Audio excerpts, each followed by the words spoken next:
पूरे साल शिव जी को 1 लोटा जल चढ़ा। सावन का पहला दिन लगे 2 लोटा जल चालू कर दो। श्रावण के पूरे महीने 2 लोटा जल अपने घर से लेकर जाओ, और अपने घर से जब जल लेकर जाओ तो ये विचार कर कर जाना, आज मैं शिव को काशी में, आज मैं शिव को केदार में, आज शिव को अमरनाथ में, आज शिव को भीमा शंकर में, आज शिव को मल्लिकार्जुन में। और फिर निवेदन करूंगा, जिस बहन को 19 और 20 साल तक भी औलाद नहीं हुई हो तो कृष्णेश्वर महादेव का नाम लेकर 2 लोटा जल तुम्बकेश्वर महादेव का नाम लेकर चढ़ा कर देखना, सावन के बाद में बाबा संतान जरूर देगा, झोली जरूर भरेगा।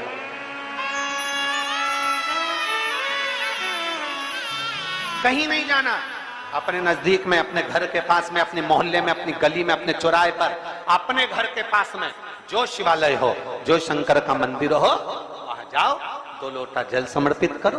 और फिर निवेदन करूंगा, जल से ज्यादा जरूरी है मेरे भोलेनाथ जी के मंदिर की सफाई करना।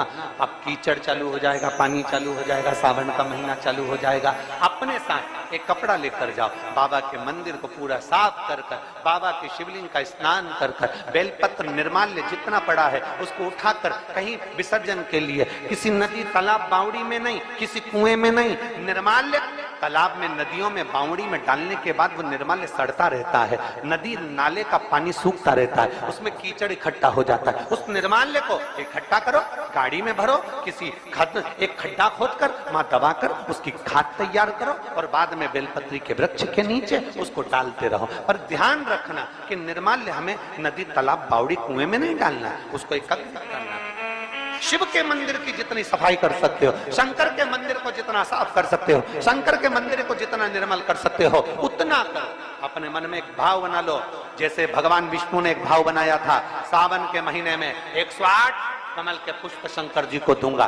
पार्वती जी ने भाव बनाया था, श्रावण के महीने में शंकर जी को 2 लोटा जल समर्पित करूंगी। माता सती जो भगवान शंकर की अर्धांगिनी रही, उन्होंने भाव बनाया था, मेरे देवादिदेव महादेव को रिझाने के लिए मैं भगवान शंकर की 108 वृक्ष लता से स्नान कराऊंगी। ये अपने भीतर एक संकल्प अपने भीतर लेना है कि श्रावण के महीने में हमें शिव को कैसे रिझाना है,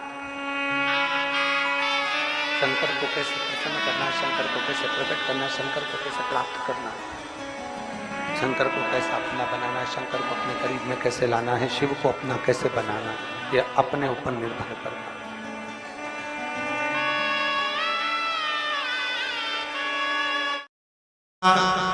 पहला दिन एक बेलपत्र शिव को अपनी मनोकामना कर कर, रोग धोग बीमारी तकलीफ कष्ट दूर करने के लिए शंकर के शिवलिंग पर, अगर बन सके तो मंदिर में, आप लोग तो यहाँ हैं तो देवादिदेव महादेव कंकर शंकर को चढ़ाओ, और अगर बेलपत्र नहीं हो तो बेलपत्र जो चढ़ी हुई हो उसी को धोकर वापिस चढ़ाओ। वापिस, और सावन का महीना है, दिल से बाबा को रिझाओ।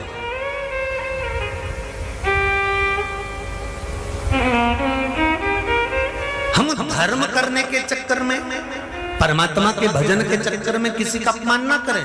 इसका सावन के महीने में 2 लोटा जल महादेव जी को चढ़ाने के लिए जाओ, तब 3 चीजें अपने अंदर धारण करना।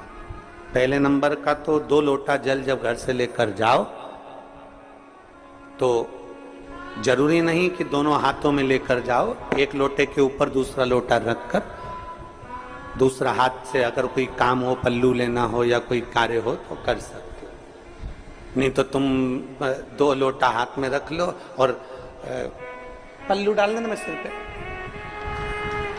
जरा सिर पे पल्लू, अब वो तुम्हारा लोटा हाथ में, वो बेचारा वो भेरू पल्लू रख, ठीक है, थोड़ा और खींचो ये बाजू का, तो पल्लू वो भेरू ने और खींचाएगा, ठीक है, ये पल्लू हमारा मुंडा में दे दो, अब ठीक है,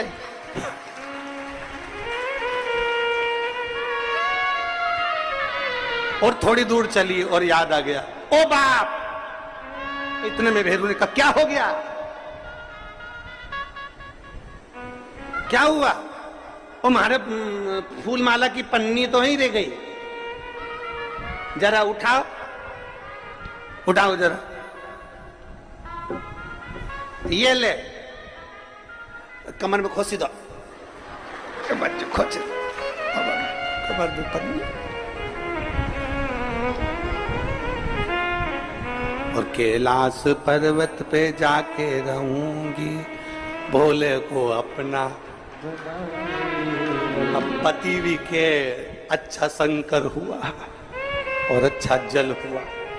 दो निवेदन है, अगर 2 लोटा हाथ में ना तो एक के ऊपर एक लोटा रखकर भगवान की भक्ति धारण करते हुए 3 चीजों में एक चीज जल 2 लोटा, दूसरा श्री शिवाय नमस्तुभ्यम का जाप पूरे सावन के महीने में से कम 5 दिन ऐसे निकालना कि बेलपत्री के पेड़ की छांव में बैठकर हम श्री शिवाय नमस्तुभ्यम की कम से कम 1 माला जरूर कर लें, जरूर। और मान लो अगर बेलपत्री का पेड़ नहीं मिले, तुम्हारे आसपास में नहीं मिले, तो फिर एक काम करना, शंकर जी के मंदिर की बेलपत्र मिल जाए, उसको सिर पे, हमारे यहाँ कहते हैं आंवले के वृक्ष का जब आंवला नोमी आती है ना, तो आंवला नोमी आती है और आंवले के पेड़ के नीचे जाकर भोजन नहीं कर सकते, आंवले के वृक्ष के नीचे नहीं जा सकते, तो आंवले के वृक्ष की पत्ती को सिर पे रख के भोजन कर लो, तो कहते हैं कि हजारों अश्वमेध यज्ञ के पुण्य के बराबर, भंडारे के बराबर भोजन प्राप्त हो जाता है। आंवले के वृक्ष की पत्ती, तो वो बेलपत्र भी मस्तक पर बाबा को प्रणाम कर कर फिर वही बेलपत्र का आनंद करते हुए भाव से उस बेलपत्र को मात्र शीश से लगाई लिया ना, मस्तक पर चढ़ाई लिया ना, तो भी भगवान की अविरल भक्ति प्राप्त हो सकती, अविरल। और मान लो बेलपत्र भी ना मिले, तो बेलपत्री के वृक्ष की थोड़ी सी मिट्टी अपने मस्तिष्क पर लगाकर, मस्तक पर चढ़ाकर भी हम जाप कर सकते। बेलपत्र के वृक्ष की मट्टी का भी चंदन हम लगा सकते। चंदन विश्वास है तो परमात्मा, मानो तो मैं गंगा मां हूं और ना मानो तो बहता।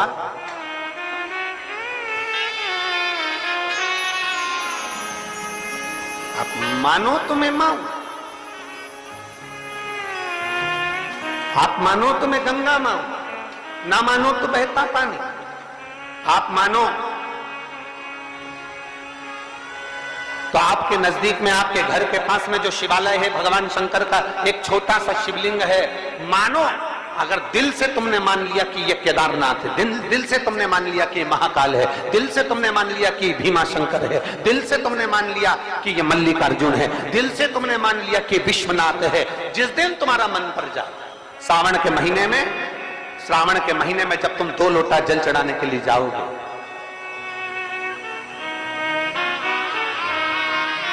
श्रावण के महीने में जब तुम 2 लोटा जल चढ़ाने के लिए जाओगे और 2 लोटा जल तक तुम अपने हाथ में लेकर चढ़ाओगे, जिस दिन तुम्हारा चित्त में मन में आ जाए कि आज मैं विश्वनाथ नहीं गई हूं, मैं सावन के महीने में मैंने विश्वनाथ का दर्शन नहीं करा है, सावन के महीने में मैं काशी नहीं गई, सावन के महीने में मैं गंगा के घाट पर नहीं गई, जिस दिन सावन के महीने में तुम्हारे मन में आ जाए, 2 लोटा जल लिया, शंकर जी को चढ़ाते हुए अपने मन में विचार कर लिया कि मेरे विश्वनाथ, मैं तुम्हारे दरवाजे तो नहीं आ सकी, पर मेरे जल में अगर बल होगा तो इस जल को आप वहां से यहां आकर स्वीकार कर लोगे। वो विश्वनाथ, आपसे भी निवेदन है, सुबह सुबह शिव जी के मंदिर जाते हो आप लोग, 1 लोटा जल चढ़ाने के लिए जाते हो, शंकर जी के मंदिर में जो निर्माल्य पड़ा रहता है, इधर उधर अगर कोई फूल पत्ती बेलपत्र सामग्री पड़ी रहती है, उसको उठाकर एक और जब रखो तो उसको प्रणाम करा करो। क्यों? किस लिए? शंकुकर्ण की कथा कहती है, निर्माल्य को उठाकर जो मस्तक से लगाकर प्रणाम कर कर विसर्जन में रखता है, विसर्जन की ओर रखता है, उसके अंदर एक ऐसा बल उत्पन्न हो जाता है कि मात्र वो किसी पर अपनी दृष्टि भी डाल देता है तो प्रेत जीवों का भी उद्धार हो जाता है। वो निर्माल्य में, विसर्जन करी हुई निर्माल्य में इतना बल उत्पन्न होता है महाराज।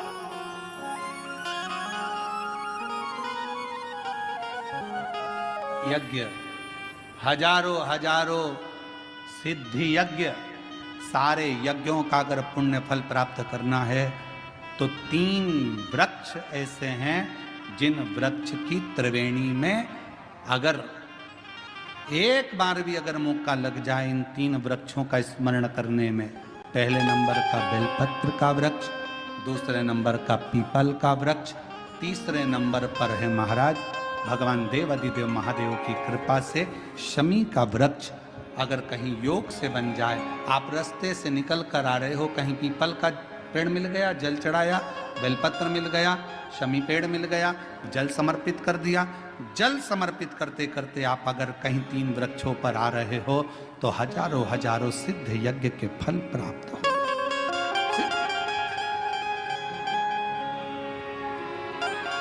और यदि ये सब नहीं कर सको तो एक बेलपत्र के वृक्ष की सेवा जरूर।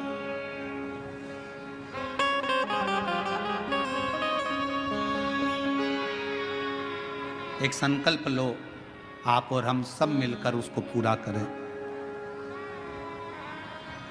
सावन के महीने में एक बेलपत्री का वृक्ष जरूर लगाएंगे। ये नियम आप और हम लेकर लगाओगे? जम के तो बोलो, पक्का?